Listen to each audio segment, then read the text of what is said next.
Hi everyone, my name is Amy, and in this video, I'll show you how to add the Poppers Photo Gallery widget to your Elementor website.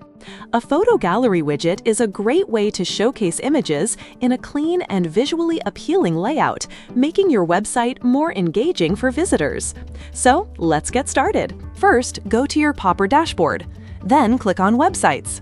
After that, click on Add New Website and enter your Elementor website link.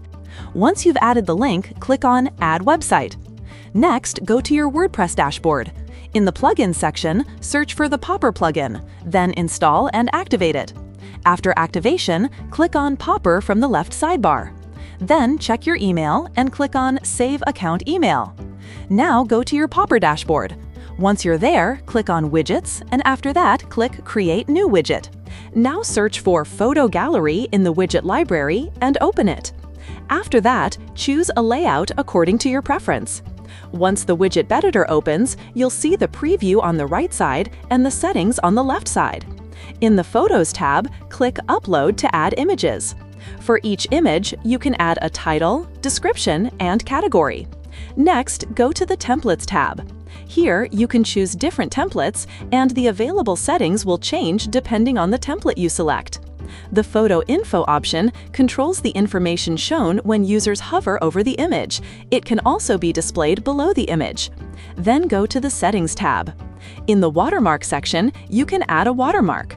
If you choose text, you can enter custom text, and if you choose image, you can upload your own image. In the Click on Action section, you can choose what happens when someone clicks an image, such as opening a pop-up, opening a link, or doing nothing. Next, go to the Styles tab. In the Colors section, you can change the background color, heading color, description color, overlay color, accent color, and filter background. In Dimensions and Effects, you can change the corner radius, drop shadow, hover effect, and font family. Once you're happy with the customization, click Publish Widget. After that, the installation code will appear. Copy that code and go to your Elementor site editor.